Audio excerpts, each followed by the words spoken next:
하나님 말씀 보겠습니다. 여러분 나누어 드린 순서지 나와 있습니다. 고린도전서 15장 9절에서 10절 말씀 같이 한 목소리로 읽습니다. 나는 사도 중에 가장 작은 자라. 나는 하나님의 교회를 박해하였으므로 사도라 칭함 받기를 감당하지 못할 자니라. 그러나 내가 나 된 것은 하나님의 은혜로 된 것이니 내게 주신 그의 은혜가 헛되지 아니하여 내가 모든 사도보다 더 많이 수고하였으나 내가 한 것이 아니요 오직 나와 함께 하신 하나님의 은혜로라. 신명기 5장 6절 10절 말씀 같이 있습니다. 나는 너를 애굽 땅 종되었던 집에서 인도하여 낸 내 하나님 여호와라. 나 외에는 다른 신들을 내게 두지 말지니라. 너는 자기를 위하여 새긴 우상을 만들지 말고 위로 하늘에 있는 것이나 아래로 땅에 있는 것이나 땅 및 물속에 있는 것에 어떤 형상도 만들지 말며 그것들에게 절하지 말며 그것들을 섬기지 말라. 나 내 하나님 여호와는 질투하는 하나님인즉 나를 미워하는 자의 죄를 갚되 아버지로부터 아들에게로 3, 4대까지 이르게 하거니와 나를 사랑하고 내 생명을 지키는 자에게는 천대까지 은혜를 베푸시느니라. 아멘. 할렐루야. 네. 오늘 소개하는 강사님은 몇 년마다 가끔씩 우리 교회 오시는데 우리 교회 삼각교에 있을 때 부흥회를 한 20년 전에 이렇게 하고 이번에 다시 부흥 강사로 모셨습니다. 저랑 신학교 같은 동기 동창 동기입니다. 특별히 같은 동기들 중에서도 각별히 이렇게 친하게 지내는, 저만 그렇게 생각하는지 모르지만 절친입니다. 예. 제가 부산에 처음 담임 목사로 올 때에 서울서 청년사역 하고 있다가 담임 목사로 올 때에 기차에서 했던 기억이 납니다. 부산에서 청년 부흥운동 일으키게 해주십시오 이렇게 기도했는데 잊어버리고 살았어요. 2004년 서울에 집회 마치고 저녁에 내려오는데 부산역 광장에 막 불상들 우상들 막 차려놓고 석탄일 막 그 기념한다고, 그때 제가 주님께 너무 죄송해서 안 되겠다, 저런 것들을 대적하는 영적 전쟁을 하는 기도 운동을 일으키자. 그래서 그 당시에 제가 청년 집회 나갔던 초교파, 장로교, 감리교 이런 교회들 청년들 모아서 석 달에 한 번씩 오후 4시부터 6시까지 기도 운동 벌린 게 부산에서 시작된 차세대 영적 지도자 운동, Spiritual Leaders for the Next Generation, 영어로 SL4NG 이렇게 하는데, 우리 허 목사님도 똑같은 마음으로 캐나다에서 그런 마음으로 다음 세대 부흥 운동을 하면서 의기투합해서 국제 차영지의 대표를 허 목사님이 맡으시고 제가 한국의 지도 목사도 하면서 그 모임이 2006년 백스코 10,000명 청년 집회에 불씨가 됐고, 그 모임이 2007년 해운대 성령 대집회, 그리고 지난 98 성령 집회까지 이어지게 됐어요. 오늘 사부 예배 때 우리 청년들 설교 부탁드렸는데 아까 지나가는 청년을 만나서 어땠냐 그랬더니 엄청 은혜 받았어요 그러더라고요. 자녀 데리고 오셔야 돼요. 내일 새벽에도 자녀들 데리고 와서 말씀 듣게 하세요. 오늘 첫 번째 시간, 운명을 바꾸는 하나님, 이렇게 바꾸시는 하나님, 이 말씀 전할 때에 큰 은혜 받으시기 바랍니다. 박수로 모시겠습니다.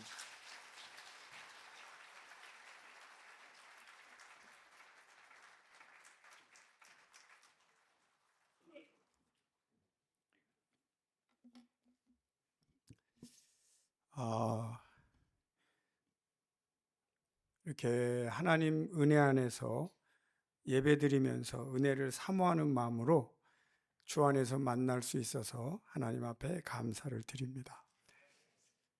그리고 저 위에 보니까 젊은이들 또 학생들 이렇게 많이 와 있는데, 우리 목사님의 목회나 기도도 하나님이 들어 응답하셨는데 제 기도도 이렇게 여러분들이 이렇게 와 계신 걸 보면 하나님께서 응답해 주신 줄 믿고 감사를 드립니다. 제가 친구 목사님이 이렇게 목회하는 교회에 와서 부흥회를 인도하는데 편안한 마음으로 하겠습니다. 여러분들도 그렇게 봐주시고 또 내가 하는 이 마음 자체가 여러분과 동역자라는 마음으로 하겠습니다. 그래서 오늘부터 시작되는 7번의 집회에 하나님께서 특별한 은혜를 베풀어 주시는데, 그 은혜 중에 이렇게 다음 세대 또 기성 세대가 영적으로 소통하며, 기성 부모님들은 자녀들 때문에 은혜 받고 자녀들은 부모님들을 보면서 은혜 받는 역사가 일어나기를 축원합니다. 오늘 신약 성경의 본문 말씀에 보면, 내가 나 된 것은 하나님의 은혜로 된 것이니 내게 주신 그의 은혜가 헛되지 아니하여 내가 모든 사도보다 더 많이 수고하였으나 내가 한 것이 아니요 오직 나와 함께 하신 하나님의 은혜로다는 말씀이에요. 여러분들 가운데 믿음 생활을 하셨다면 누구나 오늘날 내가 나 된 것은 내가 아니요 하나님의 은혜로 된 것이다 라는 고백이 여러분들에게 분명히 있을 겁니다. 만약에 그런 고백이 없으시다면 앞으로 내가 오늘 이만큼 된 것은 내가 뭘 잘해서가 아니고 하나님의 은혜로 된 것이라는 여러분의 일생 중에 그런 고백을 하실 수 있기를 축원합니다. 그리고 오늘 신명기 말씀에 보면, 제가 신명기 말씀 속에 가장 눈에 들어오는 게 뭐냐면, 나를 미워하는 자의 죄를 갚되 아버지로부터 아들에게로 3, 4대까지 이르게 하거니와. 하나님 미워하잖아요. 하나님 안 믿잖아요. 그럼 이렇게 3, 4대가 그 하나님 미워하세요?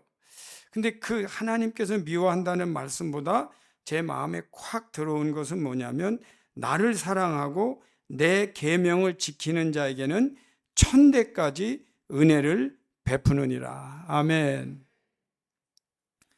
제가 오늘 말씀을 나눌 때 목표가 뭐냐면, 여러분들이 은혜 받은 것이 내 대에 그치는 것이 아니라 1000대까지 이르기를 축원합니다.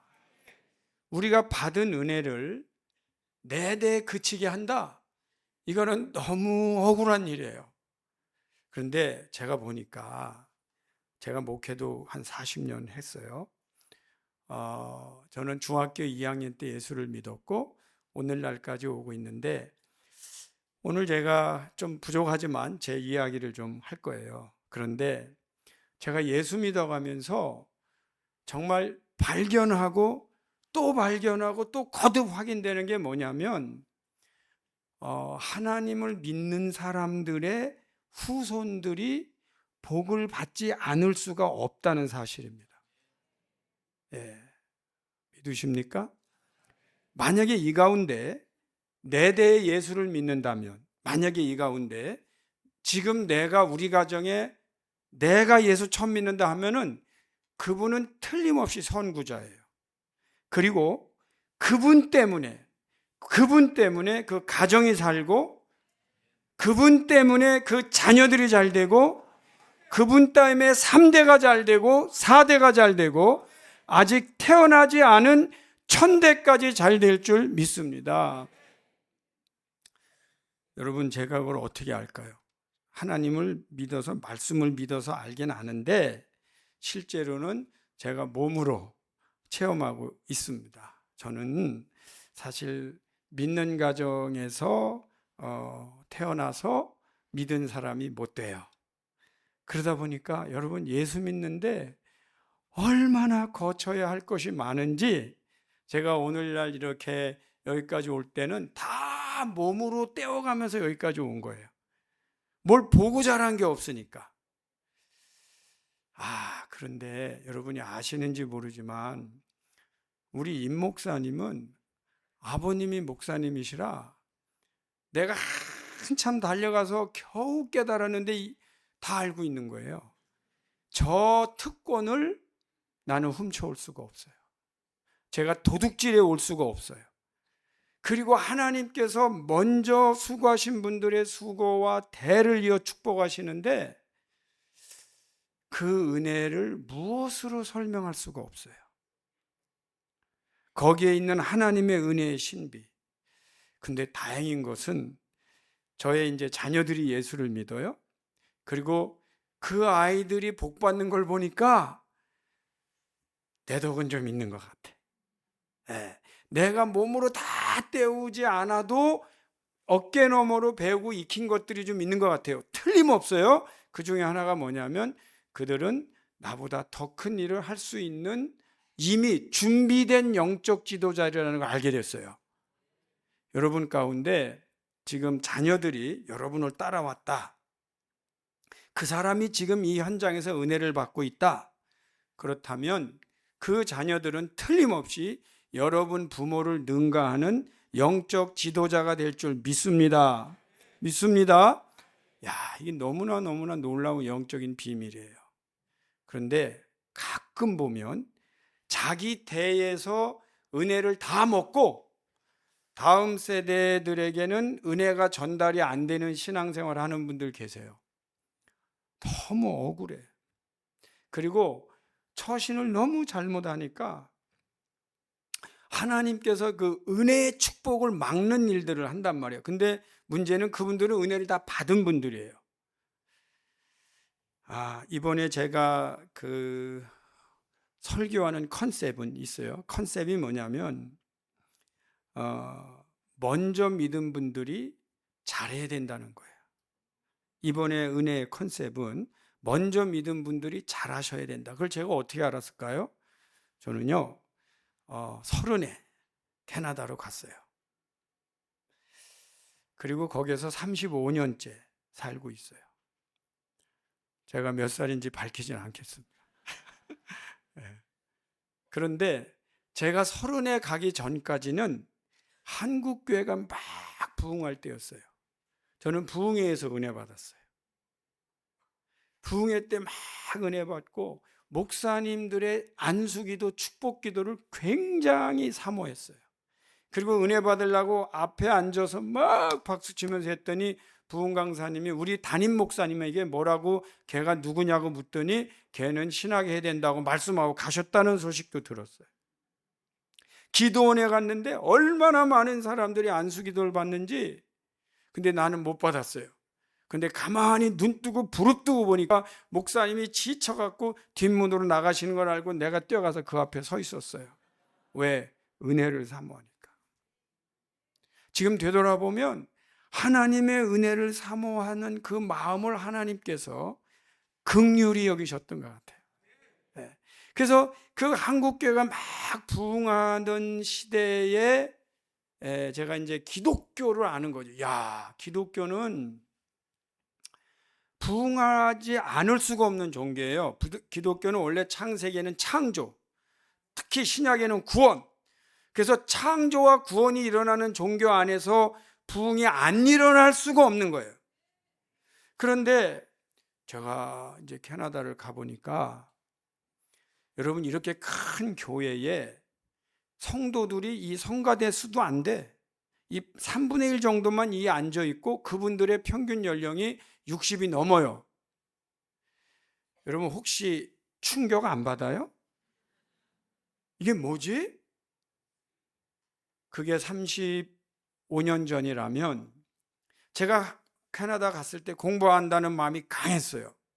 그런데 공부한다는 마음이 강하고 내가 공부할 학자를 정해서 갔어요. 근데 그 현상을 보면서 제 머리가 어디로 막 무빙하냐면 왜 기독교가 반드시 부흥해야 되는데 기독교는 어디를 가나 창조가 일어나고 어디를 가나 구원이 일어나야 되는데 어찌하여 기독교가 쇠퇴하는가라는 문제를 연구하게 되고 고민하기 시작했어요. 아마도 그 제가 깨닫고 알은 내용이 이번 집회 기간 동안에 다는 안 나오겠지만 부분적으로 계속 여러분들에게 제가 받은 은혜와 계시를 나누게 될 겁니다. 근데 거기에서 제가 발견한 게 있어요. 여러분들이 얼마나 동의하실진 모르겠는데 하나는 기독교가 은혜를 받잖아요. 그러면은 축복받은 이 그룹이 형성됩니다. 은혜 받으면 축복을 받게 돼 있고요. 축복받은 사람들의 그룹이 형성이 돼요. 근데 그 축복받은 사람의 그룹이 형성되면서 어떤 현상이 일어나냐면 우리가 받은 축복을 우리만 가지고 있겠다고 하는 기득권이 형성이 됩니다. 그래서 그 기득권이 굉장히 강한 거예요. 세력이 참 강한 거예요. 그래서 그 기득권 세력이 기독교 정치와 문화와 신학을 주장하기 시작하면 그때부터 기독교는 정체되고 쇠퇴하게 돼 있어요. 그래서 여러분, 은혜 받은 분들은요, 내가 은혜 받았지만 행여나 조금이라도 내가 은혜 받은 걸 가지고 누리면서 즐기면서 다음 세대 사람들이 은혜 받는데 돌볼 시간도 없이 즐긴다면 그분들은 기득권층이에요. 나도 모르게 기득권층이 되지 않기 위하여 몸부림치셔야 됩니다. 근데 이게 자성할 수 있을까요? 기독교인들이 과연 그 정도 수준에 이를 수 있을까요? 그러니까 이런 거예요. 내가 은혜를 받았고 축복을 받았어요. 그런데 흥미로운 거는요, 축복도 받은 거를 누리려면 생산적인 데 가서 전도할 시간이 없다는 거예요. 누리기 위해서. 이 누린다는 게 굉장히 어떻게 보면은 좋아 보이긴 하는데 생산이 일어나지 않는 상태에서 오래 누리잖아요. 그럼 정체기에 들어갑니다. 근데 은혜 받은 분들이 그럴 수 있다는 거죠. 하나님께서 내일 좀 해. 이제 그대들은 내일 좀 하게 하고 맡기는 분들이 있는데 하나님께서 가장 많이 맡긴 사람들이 누굴까요? 많은 경우는 목사님, 선지자들이라고 생각하죠. 놀랍게도 부모입니다. 하나님께서 내 일 좀 하라고 맡긴 분들은 누구냐? 부모님들이에요. 누구냐? 아버지들이에요. 누구냐면 엄마들이에요. 근데 너무나 많은 그 크리스찬들 가운데 부모님에게 그 고생하면서 본인들은 은혜 받았어요. 본인들은 그 어려움 속에서 은혜 받고 드디어 이제는 리더가 될 정도로 창조적인 단계에 이르렀어요. 근데 이제 그분들이 어떤 생각에 빠지냐면 우리 자녀들이 세상적으로 잘 된다는 보장만 있다면 교회를 자꾸 양보해 주는 거예요. 안 나와. 교회 나와서 막 봉사하는 거를 많이 생략해 주고 또 공부해야 된다니까 나 이거 하면은 A도 받고 출세할 수 있어. 그러면 하여튼 알았어. 이런 일들이 너무 많아지는 것 같아요. 아주 간단한 예입니다. 우리 아이들도 저도 다행히 아이들을 키워보니까 주일날 저도 모르게 이제 어디 가서 신방 가잖아요. 신방 가면은 저녁 식사 대접해줘요. 그럼 저녁만 먹고 또 오기도 뭐라니까 얘기 이렇게 좀 하죠. 그런데 제가 아이들이 몇 학년, 3, 4학년 그렇게 됐을 때로 기억나는데 툭툭 쳐요. 아빠 빨리 가자. 그래서 왜 그래? 이제 그리고 어쨌든 일 끝나고 오면서 너 왜 자꾸 빨리 가자고 그랬어 했더니 나 내일 학교 가야 되는데 숙제를 안 해갖고. 근데 이제 그때가 주일이거든요. 그래서 제가 그랬어요. 야, 너희들 주일을 fully 하나님께 바치고 모든 숙제는 토요일 날 끝내. 그랬더니 알아들었어요. 할렐루야. 네, 저희 집 아이들 얘기할 때도 아멘을 해주셔야 돼요. 네, 네. 우리 아이들이 알아들었어요. 아멘. 그래서 그 다음부터는 주일날 신방하는데 내일 학교 갈 때 숙제 냈대 소리 안 하고 예를 들면 이제 토요일 날 끝내. 그런데 이 토요일 날 끝내거나 금요일 날 끝내는 게 무슨 축복을 받냐면 제한된 시간 내에 자기가 해야 할 모든 일을 끝내는 축복을 받아요. 무슨 말씀이냐? 시간 활용의 은혜를 받아요. 그러니까 우리는 그렇게만 생각해요. 주일날 fully 하나님께 드리게 하면은 불리할 거다. 그렇지 않아요. 하나님의 은혜의 역사는 그렇게 방치하지 않으세요. 그거 어떤 것과도 비교할 수 없는 은혜를 받아서 더 보너스 말씀해 드릴까요? 주일날까지 남겨서 밤에하고 월요일날 가는 아이들보다 금요일날 토요일날 끝내고 주일날 풀리 드리는 아이들이 공부도 더 잘할 줄 믿습니다. 더 훌륭한 어른이 될 줄 믿습니다. 결혼하면 결혼 생활도 잘할 줄 믿습니다. 여러분, 결혼하고 제일 힘든 게 와이프가 아직 일 안 끝내는 거, 남편이 일 놔두고 딴짓하는 거, 그런 거 아니에요? 대답이 없네. 여긴 그래도 다 귀한 분들하고 잘 사시나 본데 대부분 다투는 게 그런 문제들인데, 예수 잘 믿고 주일 철저히 지키면은 벌써 주중에 딱딱 끝내고 할 줄 아는, 그게 능력이고 그게 축복이죠. 할렐루야. 부모님 여러분, 담대하십시오. 담대하십시오. 아이들을 큰 인물로 키워주시기를 바랍니다. 아멘. 제가 사실 아마 여러분 가운데하고 좀 나눈 이야기가 있을지 모르지만 처음부터 좀 다시 할 이야기가 있어요. 제가 왜 여러분하고 같이 지금 하나님의 말씀을 증거하고 있는가? 왜 이런 말씀을 그리도 담대하게 전하고 있는가? 국민학교 한 5학년쯤으로 기억을 하는데, 저는 이렇게 좀 못 사는, 그러니까 가정이 굉장히 어려운 산동네, 금우동, 거기 산동네, 무허가 막 판자촌 짓고 살아요. 그런데 이제 거기 사는 사람들은 자식들이 공부하는 사람들이 없고 부모도 공부한 사람이 없어요.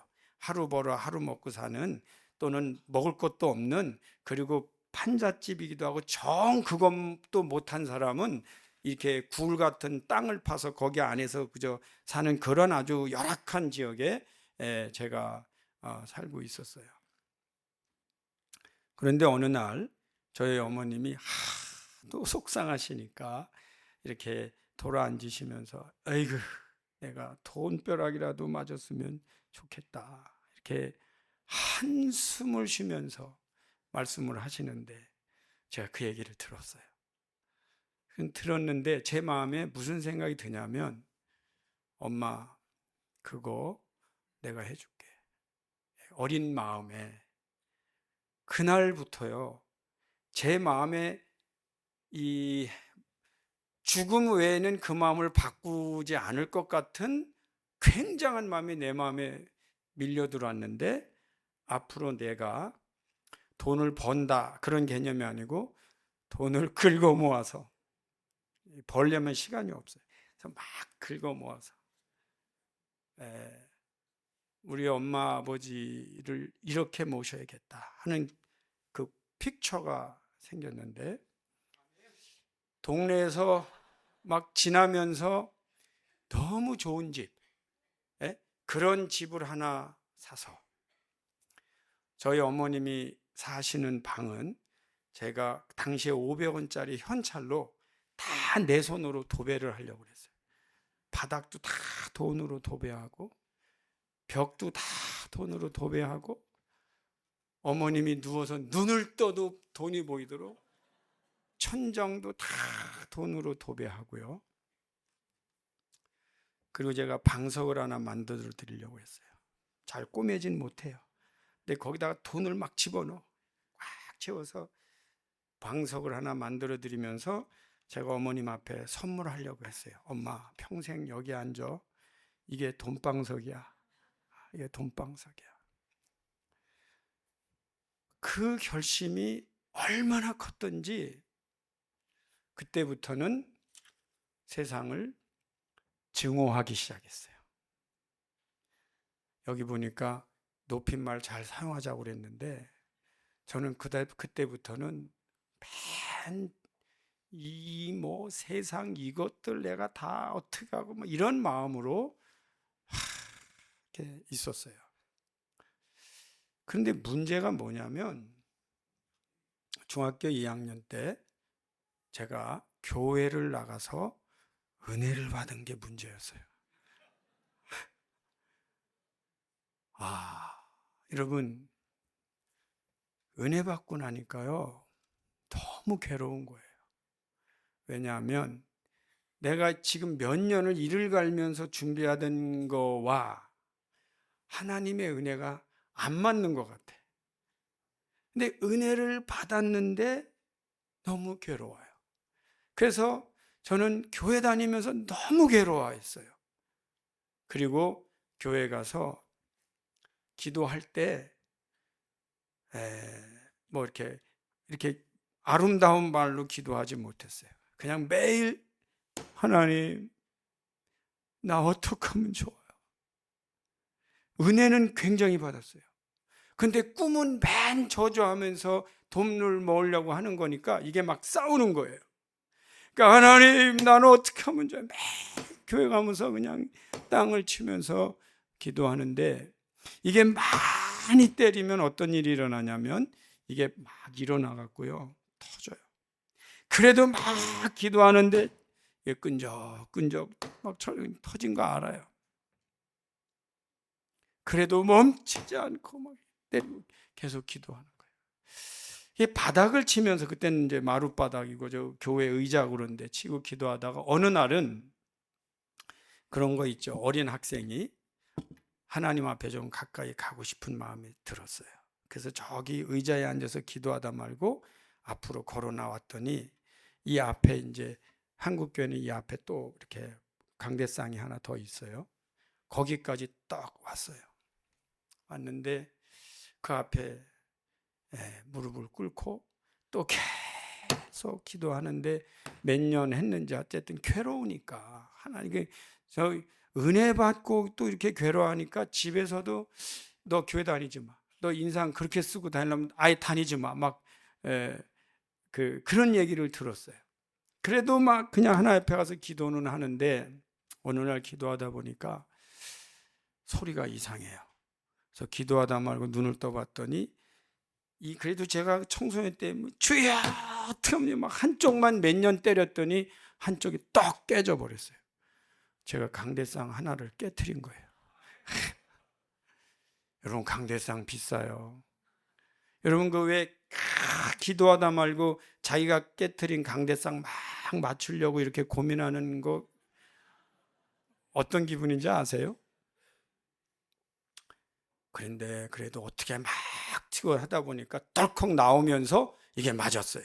그래서 손으로 막 문지르고 그랬더니 표도 잘 안 나. 또 어느 날은 거기서도 내가 하나님 앞에 더 가까이 가고 싶은 거예요. 그래서 또 여기까지 나오니까 여기 앞에 강대상 앞에 섰어요. 섰는데 그 학생 때니까 여기서는 쓰면 여기 목사님 자리예요. 나는 여긴 못 오겠어. 아무리 하나님 앞에 가까이 가고 싶어도. 그래서 여기 서서 양쪽 끝을 잡고 주여, 내가 어떻게 하면 좋아요? 하나님, 나는 어떻게 하면 좋아요? 맨날 가서 또 기도를 하는데 또 왜 세게 기도할 때가 있잖아요. 뭐 그날은 막 이거 떨어지는 소리가 막 그러는데 한참을 기도하는데 이게 무슨 바위처럼 이게 막 흔들리다가 끄떡도 안 하는 거예요. 그래서 이게 웬일이지 하고 눈을 떠보니까 저기서 밀어다가 벽에다 붙여놓고. 근데 여러분, 기도하다 말고 자기가 밀어다는 무거운 강대상 옮기는 기분 아세요? 모르시는구나. 하나님 앞에 기도해요.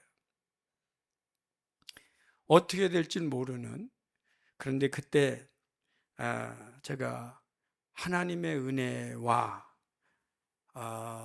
이 싸우는데 그때 콜링을 받았어요. 목사가 되라고. 근데 머릿속에는 목사가 되면 안 돼. 목사가 돼서 내가 그 많은 돈 갖고 방 다 도배하고 이렇게 사고 이런 게 이게 안 돼요. 그러니까 맨날 안 된다고. 하나님, 저는 엄마 아버지한테 이거 하기로 한 게 있는데 그것 때문에 못 한다고 막 싸우고 있는데 하루는 어머님이 아프셨어요. 어머님이 뭐 끙끙 앓으셔요. 그래서 제가 엄마 어디가 아파? 어디가 아파? 그러니까 몰라. 끙끙 앓는 거예요. 그래서 제가 이제 이거 안 되겠다. 약이라도 사야지 하고 이제 약방을 가는데 뭐가 문제냐면 어디가 아픈지 무슨 약을 사야 될지도 모르고 약국을 가는 거예요.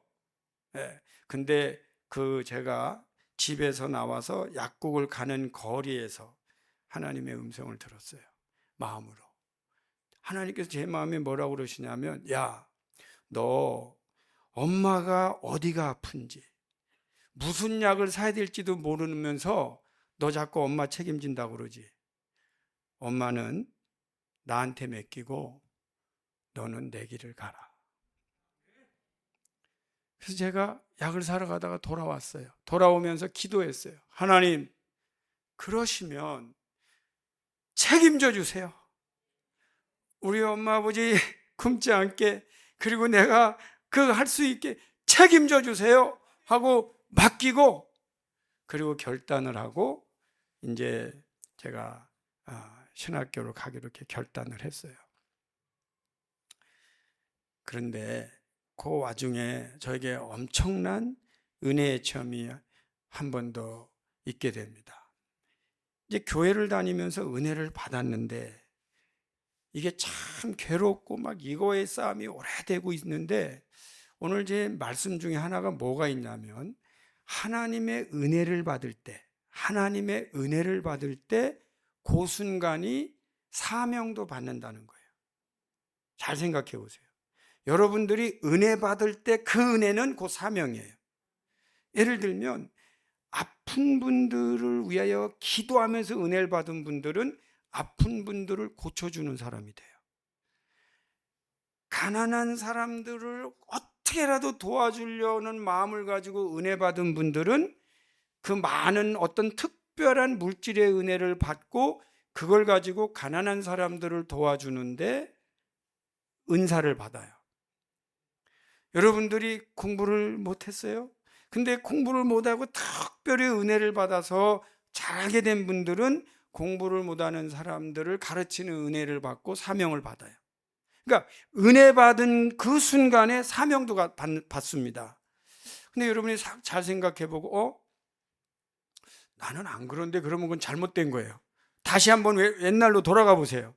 내가 어떤 순간에 어떤 은혜를 받았는가. 이제 제가 그때 하나님의 그 콜링을 받았을 때 이런 생각이 드는 거예요. 여러분, 하나만 여쭤봅시다. 고민이 많고 이 생각이 많아, 갈등을 해, 그리고 방황을 하는 사람이 공부를 잘할 수 있어요? 못해요? 못하는 건 알고 계세요? 그 이제 제가 이렇게 공부를 너무 못한다는 걸 알게 됐어요. 그래서 내가 그래도 하나님의 자녀인데, 하나님의 자녀가 세상 학생들보다 공부를 못하는 건 말이 안 된다, 그런 생각을 했어요. 동의하세요? 네, 그럼 한번 따라해 봅시다. 하나님의 자녀가 세상 학생들보다 공부를 못하는 것이 말이 안 된다. 아멘. 자, 혹시 여기 학생들 중에 말도 안 되는 일을 하고 있는 분들 혹시 손 들어보세요. 난 말도 안 되는 일을 하고 있는데. 예. 근데 이게 흥미있는 게요, 학생들 따라 하라고 하면 이게 목소리가 그렇게 크지 않아요. 근데 부모들은 되게 크게 말해요. 근데 그 자녀들이 성적표 보자면 어떡하려고 그래. 근데 어떤 사람이 그러지 않아도 아빠 공부 잘했어, 막 맨날 공부하라고 그러니까 아빠 보고, 그럼 아빠 잘했냐고, 그 아빠 성적표 보자고 그랬대요. 그래서 너무 당황스러워 갖고 내가 나오는 학교 불났어 그랬대요. 그런데 그리고 나서 제가 이제 공부를 잘하기로 했어요. 네, 아멘. 네. 근데 하나 여쭤보겠습니다. 공부를 못하던 사람이 공부를 잘하기로 하면 잘해져요? 또 그 아시는 분은 아시네. 네. 공부를 되게 열심히 해도 잘 안 돼요. 그때 제가 굉장히 중요한 진리를 하나 깨달았어요. 내 머리가 돌이구나. 그래 알았어요. 근데 이게 왜 진리라고 제가 표현했냐면요, 출발 지점을 정확히 하는 게 되게 중요해요. 그러니까 내가 머리가 돌이구나. 근데 돌이어도 또 되게 열심히 하는 거예요. 그때는 제가 앞에다가 이 공부방에다 써놨어요. 돌에 새기는 심정으로. 이제 돌에 새기는 장점이 뭐냐면 한번 사겨지면 안 지워진다. 그러니까 그런 마음으로 막 했는데 그때 또 진리 비슷한 걸 하나 깨달았어요. 머리가 나쁘면 열심히 한다고 되는 게 아니다. 그걸 알았어요. 동의하시는 분? 머리가 나쁘면 열심히 한다고 해서 되는 게 아니다. 동의하시는 분 계세요? 야, 여기는 좀 약간 솔직하지 않은 분들이 있는 것 같은데, 이 동네는. 근데 전 누가 저에게 가르쳐 준 게 아닌데요, 교회 가서 그때 저 혼자 기도했어요. 깜깜한 밤에 혼자 가서 기도했어요. 근데 그때 나도 모르게 제가 제 머리에 손을 얹고 제가 안수기도를 했어요. 하나님, 이 머리가 엄마 아버지가 만들 때 이상하게 노폐물이 들어간 것 같습니다. 그래서 하나님, 이 머리를 하나님의 나라에 있는 도끼로 뽀개셔서 하나님의 나라로 가져가셔서 하나님 나라에 흐르는 강물에 빨아서 새로 붙여 주시옵소서. 그리고 제가 안수기도를 하는 거예요. 한 1년도 더 하는 거예요. 심지어는 하도 급하니까 식사기도도 안수기도 하는 거예요. 하나님, 근데 빨리빨리 하나님, 이 하나님 나라의 도끼로 뽀개시고 하나님 나라 가져가시고 하나님 나라 흐르는 강물에 새로 붙여 주옵소서. 빨리빨리 기도하는 거예요. 그때 아마 밤에 제가 기도할 때 어떤 분들이 가끔 와서 같이 기도하는 분이 계신데 아마 그분들은 좀 이상하게 생각했어요. 쟤는 왜 기도할 때 도끼 하나? 아마 그랬을 것 같아. 근데 기도하는데 어느 날 하나님이 하나님 나라의 도끼로 막 기도하는데 하나님께서 어떤 응답을 주시냐면 내가 네 머리를 수술했다. 아멘. 아멘. 너무 기쁜 거예요. 기도하다 말고. 그래서 한번 딱 생각하고 내려와 봤어. 무릎 꿇고 막 기도하다가 왜냐하면 걸어봐야 되잖아. 이게 가벼워졌는지 시원해졌는지. 그래서 딱 걸어 다니는데 진짜 막 가벼워진 거예요. 그래서요, 지금 생각해도 한 30분 이상을 깜깜한 밤에 이 예배당 혼자 나 혼자 미쳐갖고 아멘 아멘 하나님이 다 수술한 줄 믿습니다 아멘 하면서 막 혼자 돌아다니는 거예요. 미쳤지? 누가 보면 미쳤지요? 아멘 하면 막 돌아다니는데 이렇게 계속 돌아다니면서도 마음에 어떤 생각이 드냐면 얼마나 좋게 고치셨을까 그런 생각이 드는 거예요. 얼마나 좋게 고치셨을까. 그러면서 혼자 그럼 하나님 나를 수술한 줄 믿습니다. 그러면 하나님 내가 앞으로 시험 볼 때마다 한 번 볼 때마다 반에서 20등씩 올라가게 해주세요. 아멘. 막 그래서 하나님한테 막 얘기하는 거예요. 제가 몇 번 20등 올라가야 10등 안에 드는지 내가 밝히지는 않겠어요. 그건 또 제 자존심이죠. 제가 어떻게 그럴까요? 근데 막 20등 막 올라가 기도하는데 그 이제 시험 봤어요. 진짜 올라갔어요. 늘 내려가던 게 제 짭이었는데 근데 이거 올라갔어요. 하나만 물어보겠어요. 몇 등 올라갔을 것 같아요? 19등이 올라갔어요. 여러분 쉬운 거 아닙니다. 중간에 박수 한번 쳐줘요. 19등이 올라갔어요. 그러니까 막 너무 감사한 거예요. 다른 사람은 모르지만 나 막 하나님 아멘 감사 막 그러는데 또 마음이 서운해. 왜 그 하나를 뺐나? 그 주려면 다 주지. 하나님 감사합니다. 그러면서 또 왜 하나를 빼갖고 20등 주지 뭘 19등 아멘 감사 막 이러는데 또 하나님께서 이게 이제 기도하는 사람만이 느끼는 음성이고 감사예요. 근데 하나님께서 이런 마음을 주시는 거예요. 야, 그 하나는 내가 쥐고 있다. 감동. 그때 이후로 제 기도는 하나님이 그거를 가지고 있다는 기도예요. 예를 들면 제가 지금 대연교회 와서 부흥회하죠. 제가요, 아무리 잘해봐야 19예요.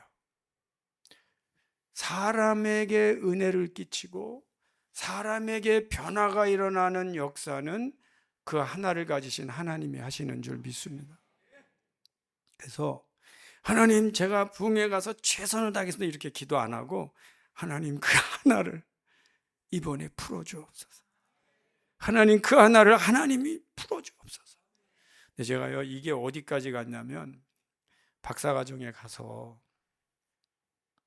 공부할 때, 여러분, 이 박사과정 가서 저 사실 뭐 학부 때도 공부 잘하지도 못하고 그랬는데, 그때도 하나님 그 하나를 풀어 주옵소서, 허락해 주옵소서, 그런 기도를 하는 거예요.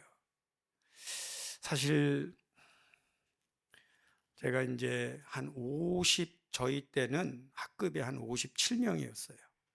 근데 한 번은 제가 성적을 받아보니까 52등을 한 거예요. 저는 그 체험이요, 지금도 너무 귀해요. 제가요, 50등 밖에 나가본다는 게 얼마나 좋은 체험인지 아세요? 잘 모르시는구나. 제가 그때 뭐를 알았냐면 50등 밖에도 사람이 살고 있다는 걸 알았어요. 50등 밖에 사람이 살아요. 그 더 흥미로운 거는요, 50등 밖에 있는 애들도 고민해요. 고민합니다. 제가 하나 물어볼게요. 뭘 고민하는지 아세요?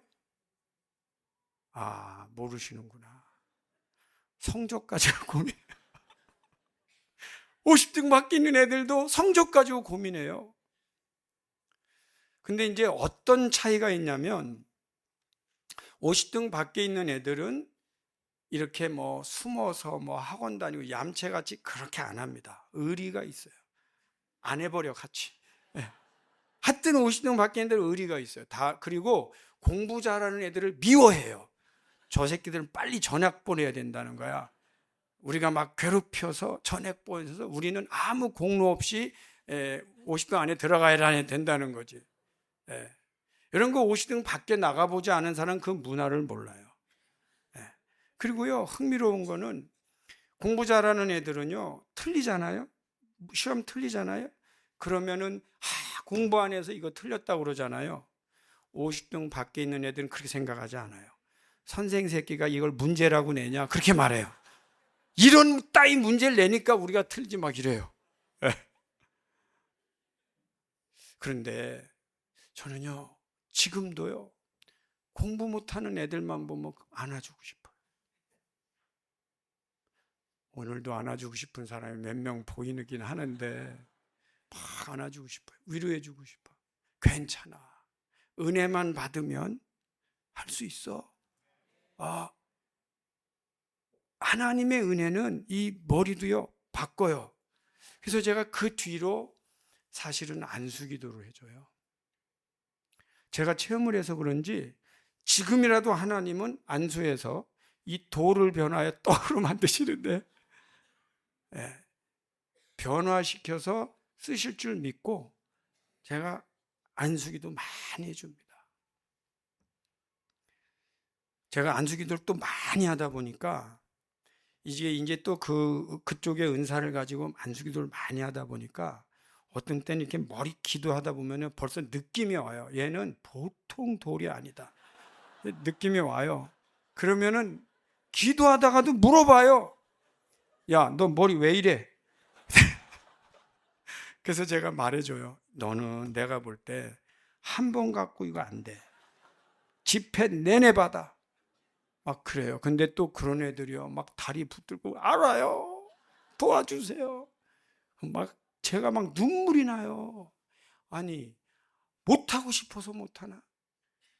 그러면 막 하나님 이 머리 빨리 깨쳐갖고 하나님 나라에 가져가 빨아서 새로 붙여달라고 막 기도하는 거예요. 근데 체험도 많아요. 그래서 막 변화 일어나는 거를 많이 봐요. 한 번은 제가 캐나다에 있는데 어쩌다가 한국에 나왔어요.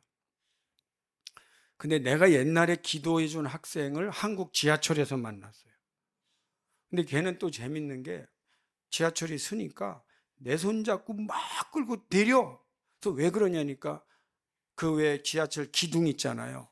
기둥 뒤에 가더니 딱 꿇더니 그거 기도 한 번 더 해달라는 거야. 나 그래갖고 지하철에서 한 거에 또 얘가 급합니다. 하나님. 내 한국에서 만날 줄 몰랐어요. 근데 절박해. 근데 기도해야죠. 여러분 정말 우리 기도해야 돼요. 근데 하나님께서 그 역사를 일으키는 은혜가 얼마나 큰지 저는 어떤 때는 지금도 가끔 기도를 해요. 하나님 이게 부족합니다. 도와주세요. 하나님 은혜 주세요. 그래야 하지 제가 뭘 하겠어요, 하나님. 조금만 더 하겠습니다. 여기까지만 하겠어요. 박사과정에 가서 그때 이제 그 부분이 하나가 이제 뭐가 있냐면 제가 너무 힘들어할 때 이 부분을 빠뜨리면 너무 힘들어할 때 은혜를 받고 그러나 할 수 없을 때 고민이 너무 많을 때예요. 그래서 제가 이제 약간 외줄 타듯이 이렇게 참 영어로는 vulnerable하다, 깨지기 쉬운, 언제 무너질지 모르는 그런 vulnerable한 상태에서 제가 삶을 살아가고 있을 때인데 그때 만약에 누가 정말 손가락 하나의 힘만으로 밀면 저는 낭떠러지로 떨어질 것 같은 상태였어요. 저는 사실 그 상태를 알아요. 가끔 중고등부 학생들, 청년들 그 상태에 있는 거 알아요. 살짝만 밀어도 떨어질 것 같은. 그때 예수님께서 저를 붙잡아 주신 은혜가 있어요. 그때 예수님께서 마치 제 등을 잡으시면서 전에 너 임마 너 글로 가면 죽어 이쪽으로 와 하고 저를 붙잡아 주시는 은혜를 그때 받았어요. 그때 제가 받은 사명이 뭐냐? 나도 이 다음에 커서 이렇게 어려워하는 학생들을 붙들고 야, 너 그쪽으로 하면 죽어 이쪽으로 와 하고 예수님께 잡아주는 리더가 돼야겠다 하는 그때 소명을 받은 거예요. 그래서 이제 공부하고 하면서 생각도 하는 유학을 가야 되겠다. 유학을 가면 접시를 닦든 청소를 하든 내가 가서 박사학위 받을 때까지 공부해야 되겠다. 뭐 그런 생각을 했는데 더 재밌는 게 뭐냐면 한국에서 한국말로 해도 못하던 놈이 뭐 그게 외국 가서 영어로 뭐 접시 닦고 말이 안 돼요. 근데 모르니까 그런 생각을 하는 거예요. 이거 무식하면 용감하다고 그러잖아요. 하나님께서 보시기에 야야 그거 되도 않는 생각하지도 마라 그런 하나님이 마음을 먹으셨나 봐요. 그때 저에게 돈이 좀 있고 명이 긴 여자를 하나님이 소개시켜 주셨어요. 제가 그분하고 살아요. 그리고 지금도 같이 왔어요. 어디 계신지 잠깐 일어나 봐요. 일어나 봐요. 박수로 좀 환영해 주시기 바랍니다. 사정을 했죠. 저 양반은 그때 영어권 목사였어요. 그러니까 영어권 목사들은 비싸요. 우리 한국권은 돈도 별로 안 줘. 영어권 전도사하고 영어권 목사하면서 돈을 벌 때 제가 이제 나한테 먼저 기회를 줘라. 내가 공부하겠다. 그래서 이제 공부할 때 세상 말로 죽는 줄 모르고 이제 하는 거죠. 이렇게 죽는 줄 모르고 하는데 한 번은 제가 아팠어요. 거의 죽을 정도로 아팠어요. 열이 막 40도 넘으니까 뭐를 먹어도 막 토해내고 아팠어요. 그때 제가 아내를 불렀어요. 여보, 나를 위해서 기도해달라. 그랬더니 이제 제 아내가 제 머리에 손을 얹고 막 그래도 눈물로 기도해 주더라고요. 하나님, 뭐 불쌍한 종모 막 이래가면서 이제 낫게 해달라고. 여기는 여러분이 조금 용서해 주시면 제가 좀 과장을 하겠습니다. 막 이 수박만한 눈물이 이렇게 얼굴로 막 뚝뚝 떨어지는데 여러분 여인의 뜨거운 눈물은 치유의 효과가 있습니다.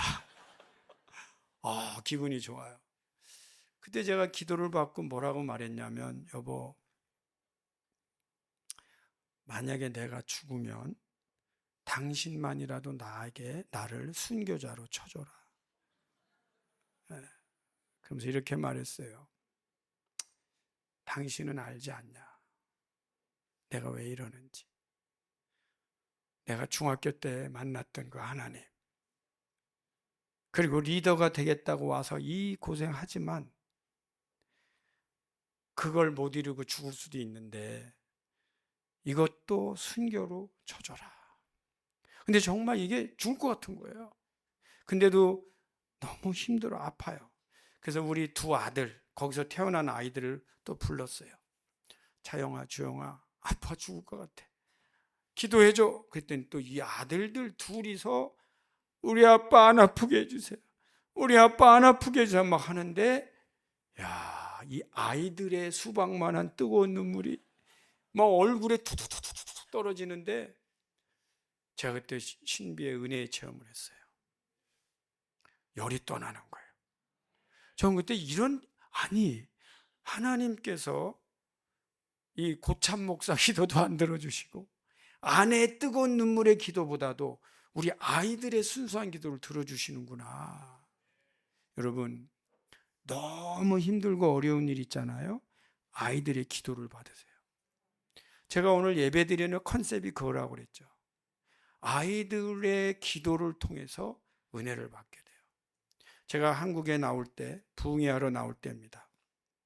2003년도에 서울신학대학에 부흥회하러 나오는데, 이렇게 나오려고 그러는데, 그때는 중학생이었어요, 우리 아들이. 그런데 문 열고 딱 짐 가방 들고 나오려고 그러는데 아들이, 아빠, I'll pray for you.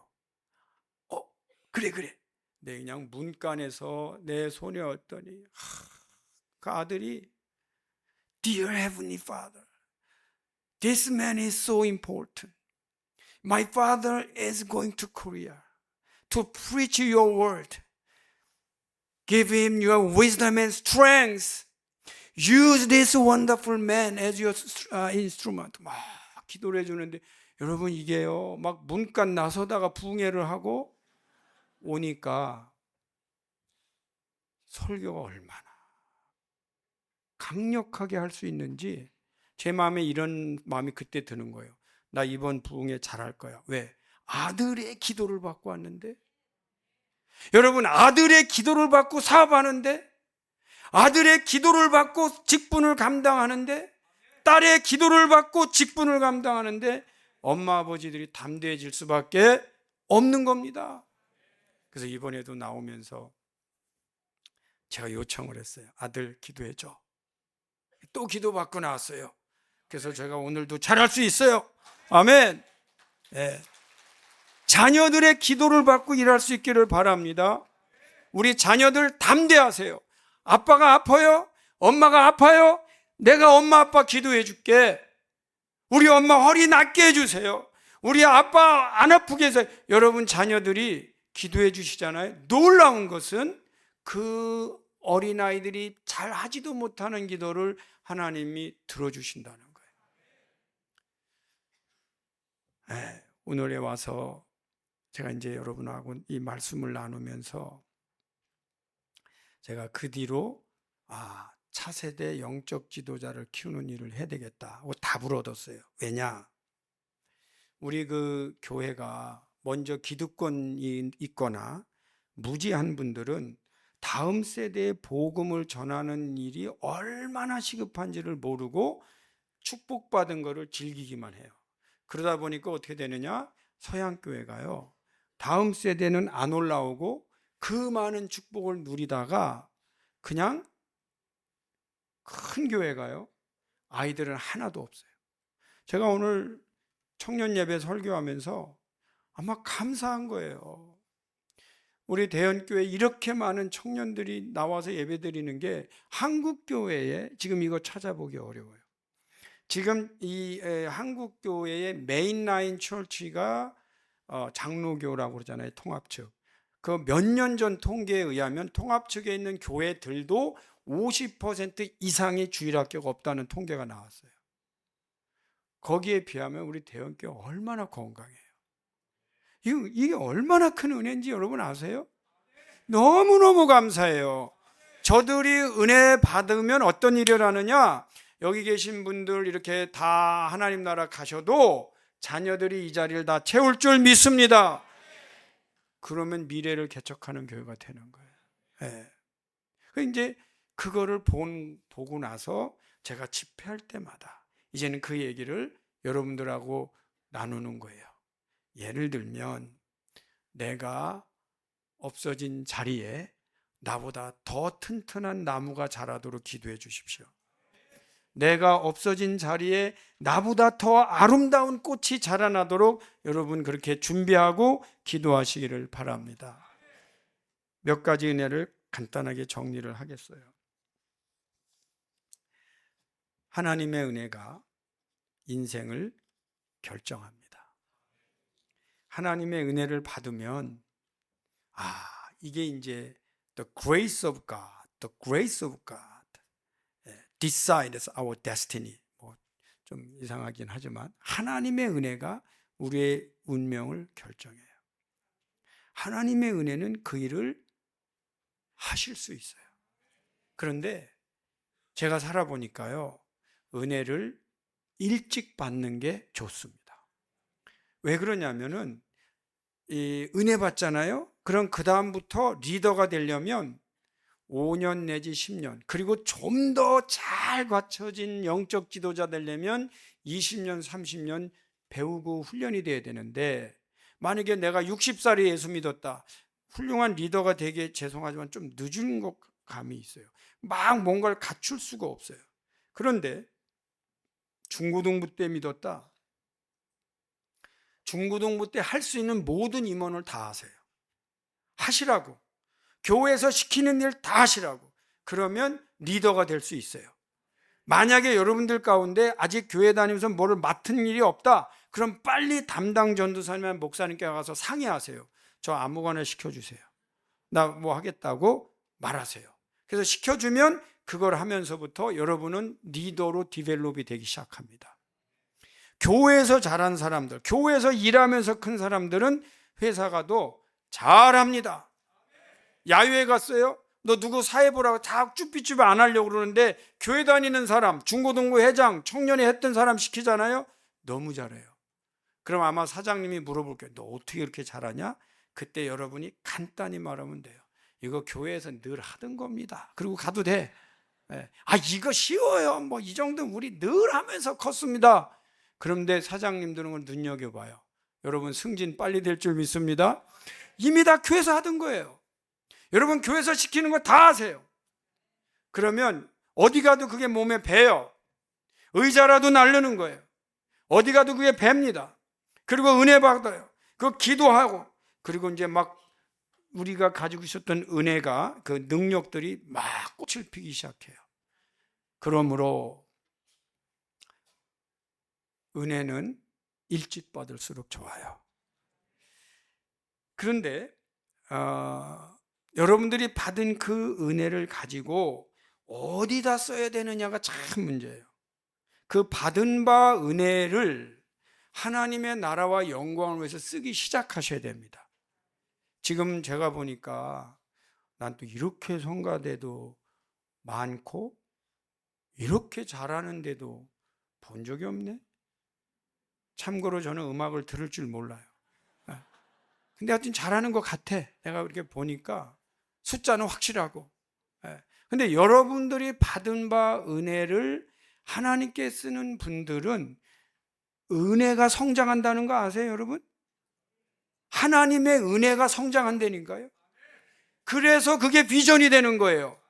그리고 하나님의 내가 받은 은혜, 은사, 그런 걸 하나님의 나라와 영광을 쓸 때 비로소 다음 세대까지 재생산이 일어나요. 그렇지 않으면 그게 묵어버려. 그게 묵어버린단 말이죠. 근데 우리 대연교회는 그런 일을 충분히 하고도 남는 일들이 지금 진행되고 있으니까 너무 좋아요. 저는 이런 교회에 와서 제가 참, 제 말씀은 이미 여러분이 다 하고 있는 내용을, 그냥 목사님이 목회하면서 이미 다 하신 내용을 컨포메이션, 확인해 주는 정도밖에 안 되는 것 같아. 그리고 제가 오히려 은혜 받고 행복해요. 마지막으로 이 하나님의 은혜는요, 운명을 바꾸십니다. 운명을 바꾸세요. 예와 하나만 하고 마치겠어요. 저희 교회에 권사님이 한 분 계세요. 그런데 그 권사님은 아주 괴로운 권사님이에요. 늦게 그분도 믿으셨는데 어쨌든 어떻게 해서 일찍 권사님이 되셨는데, 권사님도 이렇게 70 전에 되셨다기보다 거의 그때나 지나서 되니까 좀 권사님이라고 이제 호칭을 하죠. 근데 그분은 늘 괴로우세요. 이제 여러분, 이 부모가 괴롭다는 거는요, 제가 볼 때는 두 가지예요.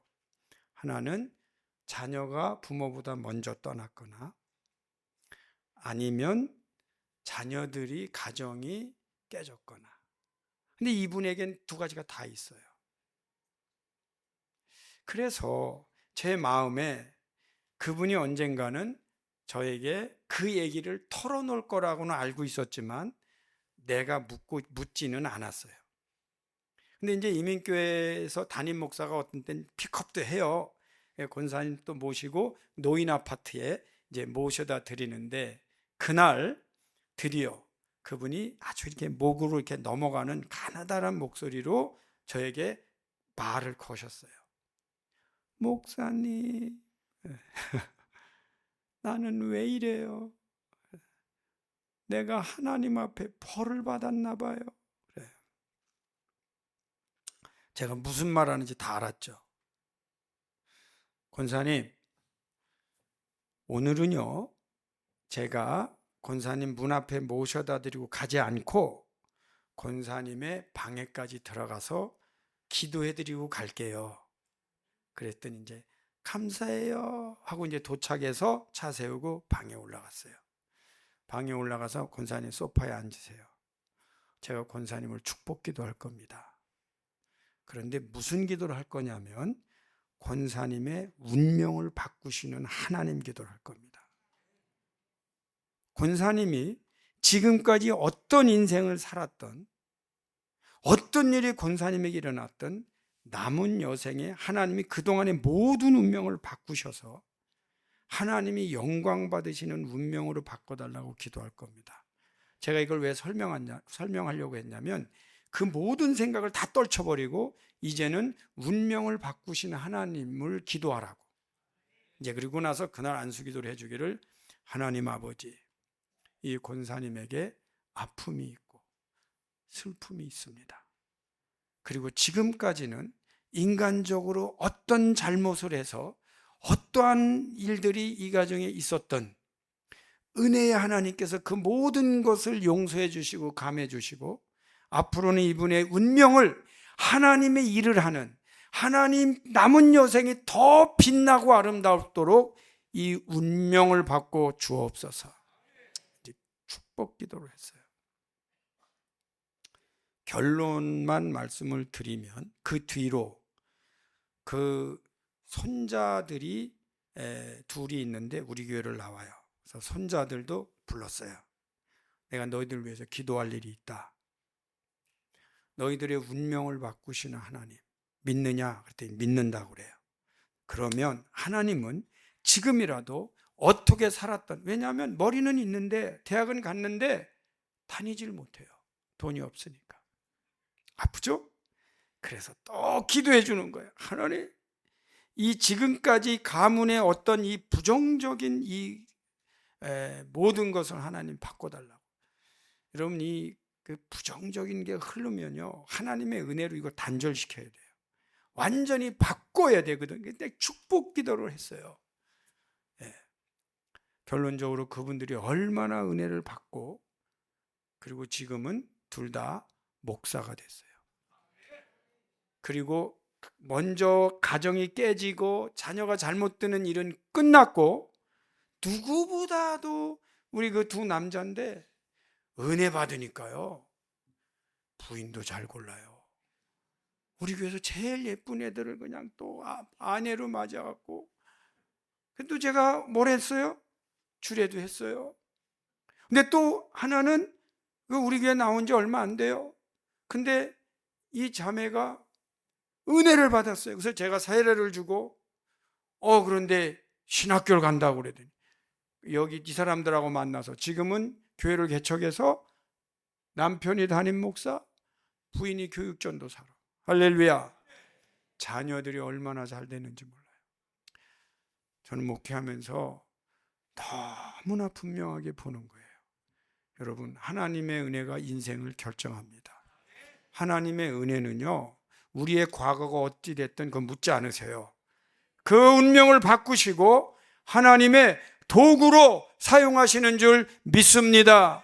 이 은혜는 어렸을 때 일찍 받을수록 좋습니다.